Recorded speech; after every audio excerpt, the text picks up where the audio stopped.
اللہ اللہ اللہ اللہ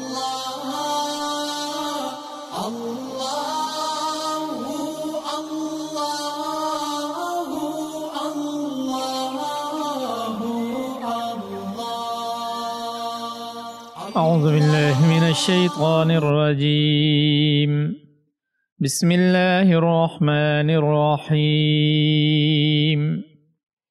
ألم تر إلى الذي حاج إبراهيم في ربه أن آتاه الله الملك إذ قال إبراهيم ربي الذي يحيي ويميت قال أنا أحيي وأميت قال إبراهيم فإن الله يأتي بالشمس من المشرق فأت بها من المغرب فبهت الذي كفر والله لا يهدي القوم الظالمين۔ کیا تم نے اس شخص کے حال پر غور کیا ہے؟ جس کو اللہ نے سلطنت کیا دی تھی کہ وہ اپنے پروردگار کے وجود ہی کے بارے میں ابراہیم سے بحث کرنے لگا۔ جب ابراہیم نے کہا کہ میرا پروردگار وہ ہے جو زندگی بھی دیتا ہے اور موت بھی، تو کہنے لگا کہ میں بھی زندگی دیتا ہوں اور موت دیتا ہوں۔ ابراہیم نے کہا اچھا، اللہ تو سورج کو مشرق سے نکالتا ہے، تم ذرا اسے مغرب سے تو نکال کر لاؤ۔ اس پر وہ کافر مبہوت ہو کر رہ گیا، اور اللہ ایسے ظالموں کو ہدایت نہیں دیا کرتا۔ اس سے پہلی آیت میں اللہ تبارک و تعالی نے اہل ایمان اور کفار کا ذکر کیا تھا، اور آج کی جو آیت ہے اس میں اللہ تبارک و تعالی نے انہی دو قسم کے گروہوں کے متعلق بات کی وضاحت کے لیے 3 مثالیں بیان کی ہیں، جس میں مسئلہ توحید، اور پھر اس کے بعد اللہ تبارک و تعالی کی قدرت کاملہ، اور پھر اس کے بعد حیات بعد الممات کا مسئلہ اچھی طرح سے سمجھایا ہے۔ پہلی آیت جو میں نے تلاوت کی ہے، اس میں اللہ تبارک و تعالی نے اپنی قدرت کو سمجھایا ہے اور ساتھ خالص توحید کی وضاحت فرمائی ہے، اور اس میں حضرت ابراہیم علیہ السلام کے اس مناظرے کا ذکر ہے جو انہوں نے اس وقت کے بادشاہ نمرود کے ساتھ کیا تھا۔ تو فرمایا کہ الم تر الی الذی حاج ابراہیم فی ربہ، کیا آپ نے اس شخص کو نہیں دیکھا جس نے حضرت ابراہیم علیہ السلام سے ان کے رب کے متعلق جھگڑا کیا؟ الم ترا، اس کے بارے میں پہلے بھی بات آ چکی ہے کہ یہاں پر رویت سے مراد، دیکھنے سے مراد رویت قلبی یا رویت علمی، یعنی معلوم ہونا، اور چونکہ وہ بات اتنی واضح ہوتی ہے گویا کہ جیسے کہ دیکھی ہوئی ہے، اس وجہ سے یہ بیان یہ فرما دیا کہ الم ترا۔ تو فرمایا کہ آپ نے نہیں دیکھا یا آپ کو نہیں معلوم، مطلب یہ ہے کہ آپ کو اچھی طرح اس واقعے کا علم ہے کہ کس طرح اس شخص نے اللہ تبارک و تعالیٰ کے متعلق ابراہیم علیہ السلام سے مکالمہ کیا، بحث کی، اور وہ شخص کون تھا؟ اللہ نے فرمایا کہ وہ تھا ان آتاہ اللہ الملک، جسے اللہ نے ملک یعنی حکومت عطا کی تھی، وہ وقت کا بادشاہ تھا۔ اب وہ وقت کا بادشاہ کون تھا؟ اس کے متعلق تفاسیر اور تاریخ کی کتابوں میں آتا ہے، اس کا نام نمرود تھا، اس کے باپ کا نام کنعان بن کوش تھا، اور وہ نمرود بن ابن کنعان وہ کہلاتا تھا۔ اور یہ شخص حضرت نوح علیہ السلام کے 3 بیٹوں حام، سام اور یافس میں جو 3 بیٹے تھے ان میں سے حام کی نسل میں سے تھا، اور یہ جو اس کی حکومت تھی یہ عراق میں بابل کے مقام پر اس کا تخت تھا، پائے تخت دارالحکومت آپ کہتے ہیں وہ تھا۔ اور یہ بابل جو تھا اس وقت کا بڑا مشہور شہر ہوتا تھا، اور مفسرین نے یہ بھی فرمایا کہ 4 شخص ایسے گزرے ہیں جن کو پوری دنیا پر حکمرانی تھی، جن کو اللہ نے پوری دنیا پر حکمرانی دی تھی۔ ان میں سے 2 مسلمان تھے اور 2 کافر تھے۔ مسلمانوں میں حضرت سلیمان علیہ السلام اور ذوالقرنین، جن کے واقعہ سورہ کہف میں آتا ہے، اور کفار میں جو 2 آدمی تھے ان میں سے ایک نمرود تھا اور دوسرا بخت نصر، اس کا ذکر بھی سورہ بنی اسرائیل میں آیا ہے۔ اور اس شخص نے، یہ جو بخت نصر تھا، اس نے بنی اسرائیل کو بالکل برباد اور ذلیل کر دیا تھا۔ اب یہ جو نمرود کا ابراہیم علیہ السلام کے ساتھ بحث ہوئی، مکالمہ ہوا، مناظرہ ہوا، یہ کب ہوا؟ آگ میں ڈالے جانے سے پہلے ہوا یا اس کے بعد؟ تو بعض مفسرین یہ فرماتے ہیں کہ یہ واقعہ حضرت ابراہیم علیہ السلام کے آگ میں ڈالے جانے سے پہلے کا ہے۔ جو ہی ابراہیم علیہ السلام جوان ہوئے اور انہوں نے اللہ تبارک و تعالیٰ کی توحید کی تبلیغ شروع کر دی، تو اس وقت جو ہے جب بات کرتے کرتے نمرود تک پہنچی تو اس وقت یہ بات ہوئی۔ اب حضرت ابراہیم علیہ السلام اور نمرود کے درمیان بحث مباحثے کی نوبت کیوں پیش آئی؟ یعنی آپ یہ کہتے ہیں کہ اس کا پس منظر کیا ہے؟ تو اس کے متعلق مولانا شیخ الہند رحمۃ اللہ علیہ اور شیخ عبد القادر رحمۃ اللہ علیہ نے اپنی تفاسیر میں لکھا ہے کہ اس سے پہلی آیت میں اہل ایمان اور اہل کفر کا تذکرہ ہے، ان کے نور اور ظلمت کا بیان ہے، اور اب اس آیت میں اسی سلسلے میں بعض مثالیں پیش کی گئی ہیں، اور پہلی مثال میں نمرود اور حضرت ابراہیم علیہ السلام کا ذکر ہے کہ جو کوئی شخص نمرود کے دربار میں جاتا وہ سب سے پہلے اسے سجدہ کرتا تھا۔ جب ابراہیم علیہ السلام دربار نمرود میں پہنچے تو آپ سے بھی سجدہ کرنے کی توقع کی گئی، مگر آپ نے نمرود کو سجدہ کرنے سے انکار کر دیا، جس کی وجہ سے یہ مناظرہ ہوا، یہ واقعہ ہوا۔ اور ابراہیم علیہ السلام اور نمرود کے واقعے کے متعلق امام ابن کثیر اور دوسرے مفسرین یہ بھی فرماتے ہیں کہ یہ اس زمانے کا واقعہ ہے جب کہ ملک میں قحط پڑ گیا اور لوگ بھوک سے مرنے لگے۔ اس وقت نمرود کے پاس غلے کا ذخیرہ موجود تھا، لوگ اس کے پاس غلہ لینے کے لیے جاتے اور اس کے دربار میں پہنچ کر سب سے پہلے سجدہ کرتے، پھر اپنا جو مدعا تھا وہ بیان کرتے۔ حضرت ابراہیم علیہ السلام بھی نمرود کے پاس پہنچے، مگر آپ نے اسے سجدہ نہ کیا۔ اس نے وجہ دریافت کی تو آپ نے فرمایا کہ میں اپنے رب کے سوا کسی دوسرے کو سجدہ نہیں کرتا۔ نمرود نے کہا رب تو میں ہوں، لہذا مجھے سجدہ کرو۔ ابراہیم علیہ السلام نے جواب دیا تم صرف بادشاہ ہو، وقت کے حاکم ہو، رب نہیں ہو۔ رب تو وہ ذات ہے جو زندہ کرتا ہے اور مارتا ہے، تمہارے اختیار میں یہ چیز نہیں ہے، لہذا تم رب نہیں ہو سکتے۔ تو یہی فرمایا اذ قال ابراہیم ربی الذی یحیی و یمیت، یعنی میرا رب ہے جو زندگی بخشتا ہے اور مارتا ہے۔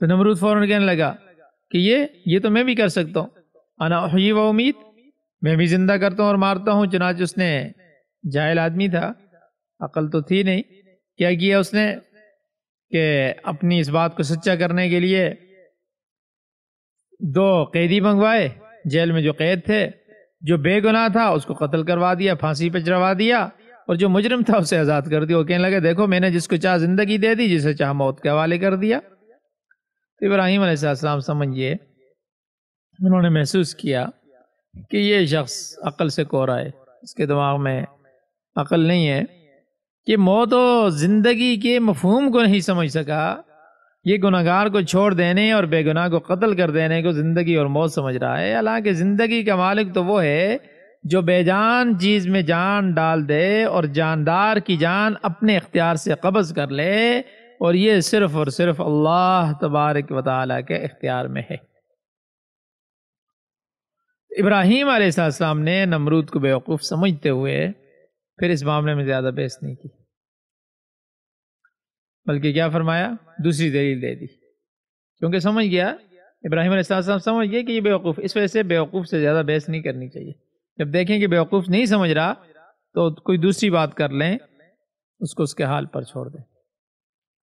تو ابراہیم علیہ السلام نے بھی دوسری دلیل سے سمجھایا کہ قال ابراہیم فإن اللہ یأتی بالشمس من المشرق، میرا رب سورج کو مشرق سے نکالتا ہے، فأت بہا من المغرب، تو اسے مغرب سے نکال کر دکھا. اب وہ ہکا بکا، اب وہ حیران پریشان.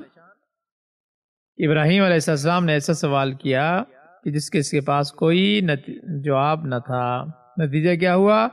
فبہت الذی کفر، نمرود حیران ہو گیا کہ یا اللہ یہ کیا معاملہ ہے، اللہ کو تو خیر وہ مانتا نہیں تھا. تو نمرود حیران ہو گیا. اب یہ سمجھیں کہ گویا اللہ نے اس کی مت مار دی، وہ لاجواب ہو گیا. چنانچہ اس نے مزید بحث نہ کی اور وہ سمجھ گیا کہ ابراہیم علیہ السلام سے مزید مناظرہ کیا تو بات بالکل بگڑ جائے گی اور وہ جھوٹا ثابت ہو گیا، جھوٹا ثابت ہو جائے گا، لہذا وہ خاموش ہو گیا. اب یہاں پر ایک سوال یہ پیدا ہوتا ہے کہ اگر نمرود سورج کے طلوع و غروب کے متعلق ابراہیم علیہ السلام کو یہ جواب دیتا کہ سورج کو مشرق سے تو میں طلوع کرتا ہوں، تم اپنے رب سے کہو مغرب سے نکال لے. مشرق سے تو سورج طلوع ہوتا ہے روز نا. تو وہ اگر یہ کہہ دیتا کہ بھائی مشرق سے تو میں طلوع کرتا ہوں، اگر تمہارا رب کوئی اور ہے جس کو تم رب مانتے ہو ابراہیم علیہ السلام، تو تم اپنے رب کو کہو کہ مغرب سے طلوع کرے. تو ایسی صورت میں اللہ تبارک و تعالی یقیناً ابراہیم علیہ السلام کو سچا کر دکھاتا اور سورج کو مغرب سے طلوع کر دیتا. مگر نمرود کو اپنی شکست کا یقین ہو گیا، لہذا اس نے خاموشی اختیار کرنے میں ہی مصلحت سمجھی. اور اس کا ایک جواب یہ بھی دیا ہے کیونکہ یہ تو اللہ تبارک و تعالی قیامت کی آخری نشانیوں میں سے ہیں، اور اس کے بعد قیامت آ جائے گی جب سورج مغرب سے نکلے گا. اس وجہ سے اللہ نے نمرود کا منہ ہی بند کر دیا. اور تاریخ کی کتابوں میں لکھا ہے، تاریخ ہندوستان وغیرہ میں، کہ غیر اللہ کو سجدہ کرنے کا اس طرح کا واقعہ بر صغیر، یعنی جب پاکستان اور ہندوستان ایک ہی ملک تھا، یہ سارا ایک ہی ہوتا تھا، اس وقت پیش آیا. مغل بادشاہ جہانگیر بھی اپنے آپ کو سجدہ کرواتا تھا. حالانکہ یہ اللہ کی شان ہے کہ اس کے سامنے سجدہ کیا جائے، مخلوق میں سے کسی کے لائق نہیں کہ اسے سجدہ کیا جائے. چنانچہ جہانگیر کے زمانے میں مجدد الف ثانی رحمۃ اللہ علیہ نے سجدہ کی علی الاعلان مخالفت کی. تو بہرحال یہ آپ کی کوشش کا نتیجہ تھا کہ جہانگیر جیسا بادشاہ بھی اس کام سے اس نے توبہ کر لی اور اس کا عقیدہ درست ہو گیا. البتہ جہانگیر کی جو بیوی تھی وہ رافضیہ تھی، مگر وہ رافضیوں کا طرفدار نہیں بنا اور صحیح دین اسلام پر قائم رہا. اور اس کا اثر یہ ہوا کہ جہانگیر کے بعد شاہ جہان مزید دین کی طرف آیا، اور پھر اس کے بعد اورنگزیب عالمگیر رحمۃ اللہ علیہ جیسے خوف خدا رکھنے والا بادشاہ بھی پیدا ہوا. تو بہرحال جب ابراہیم علیہ السلام نے نمرود کو سجدہ کرنے سے انکار کر دیا تو اس نے آپ کو غلہ دینے سے انکار کر دیا. آپ کو واقعہ لکھا ہے، ظاہر سی بات اس نے غلہ نہیں دیا، واپس آ گئے، خالی ہاتھ واپس آ گئے. لیکن خیال ہے کہ گھر والوں کو کیا جواب دوں گا. گھر والے تو کہیں گے بھئی آٹا کہاں ہے، غلہ کہاں ہے. آپ نے کیا کہ راستے میں سے اپنا تھیلا ریت سے بھر لیا تاکہ گھر والوں کو معلوم ہو کہ خالی ہاتھ واپس نہیں آئے. گھر پہنچ کر تھیلا گھر میں رکھا اور خود سو گئے. بیوی نے سمجھا کہ آٹا لے آئے ہیں، چنانچہ وہ اٹھی تاکہ تھیلے میں سے آٹا لے کر روٹی تیار کرے. تھیلے کو کھولا تو اس میں واقعی آٹا تھا. کھانا تیار کرنے کے بعد ابراہیم علیہ السلام کو جگایا کہ کھانا کھا لیں. آپ نے پوچھا کہ روٹی کس چیز سے پکائی ہے؟ بیوی نے عرض کیا کہ آپ جو آٹا لائے تھے اسی سے بنائیے. ابراہیم علیہ السلام سمجھ گئے کہ یہ اللہ تعالیٰ کی خاص مہربانی ہے اور ریت کا آٹا بن جانا ایک معجزہ ہے. امام راضی رحمۃ اللہ علیہ فرماتے ہیں کہ اللہ تعالیٰ کی صفت کو سمجھنا یہ بڑا مشکل کام ہے۔ وہ کمال قدرت کا مالک ہے، اس کی صفت اس کے فعل سے سمجھ میں آتی ہے۔ جب کوئی عجیب و غریب فعل سرزد ہوتا ہے تو پھر پتہ چلتا ہے کہ یہ کام صرف اللہ تبارک و تعالیٰ کا ہے اور کوئی نہیں کر سکتا۔ اور جب یہ بات سمجھ میں آ جاتی ہے تو پھر اس کی توحید کی پہچان ہوتی ہے کہ ایسی صفت کا مالک اور کمال قدرت اور کمال صفت کا مالک صرف اور صرف اللہ وحدہ لا شریک ہے۔ گویا اس پورے واقعے سے ابراہیم علیہ السلام نمرود کا جو واقعہ ہے، اس سے خلاصہ اس کا یہ بنتا ہے کہ زندگی اور موت کا مالک اور نظام شمسی کو چلانے والا صرف اور صرف ایک اللہ کی ذات ہے۔ وہ چاہے تو بڑے سے بڑے سرکش کو لاجواب کر دے، وہ چاہے تو ریت کو آٹے میں تبدیل کر دے۔ یہ سب اس کی کمال قدرت کے کرشمے ہیں جو اس کی وحدانیت پر دلالت کرتے ہیں۔ اب اللہ تبارک و تعالیٰ کی صفات کو کھلی آنکھوں سے دیکھ کر بھی اگر کوئی شخص ایمان نہیں لاتا تو وہ پھر پرلے درجے کا ظالم ہے، اور اللہ کا قانون یہ ہے واللہ لا یہدی القوم الظالمین، اللہ تعالیٰ ظالم قوم کو ہدایت نہیں دیتا، یعنی ان کی رہنمائی نہیں کرتا۔ پیچھے بھی آ چکا والکافرون هم الظالمون، کہ کافر لوگ ہی ظالم ہیں جو اللہ کی توحید پر ایمان نہیں لاتے، وہ مشرک ہیں۔ اور شرک کی حقیقت یہ ہے کہ ان الشرک لظلم عظیم، شرک بہت بڑا ظلم ہے، اور اس کے مرتکب ظالم لوگ ہیں۔ جو لوگ شرک جیسے ظلم عظیم میں پھنس جاتے ہیں، اللہ ان کو سیدھے راستے کی طرف ان کی رہنمائی نہیں کرتا۔ یہ اللہ کا عام قانون ہے کہ جب تک ظلم سے تائب نہیں ہوگا اسے ہدایت نصیب نہیں ہو سکتی۔ ٹھیک ہے، یہاں تک اب ترجمہ دیکھ لیں۔ الم تر الی الذی حاج ابراہیم فی ربہ ان آتاہ اللہ الملک، کیا آپ نے اس شخص کی طرف نہیں دیکھا جس نے ابراہیم علیہ السلام سے ان کے رب کے بارے میں جھگڑا کیا کہ اللہ نے اسے بادشاہت دی تھی؟ اذ قال ابراہیم ربی الذی یحیی و یمیت، جب ابراہیم نے کہا کہ میرا رب وہ ہے جو زندہ کرتا ہے اور مارتا ہے۔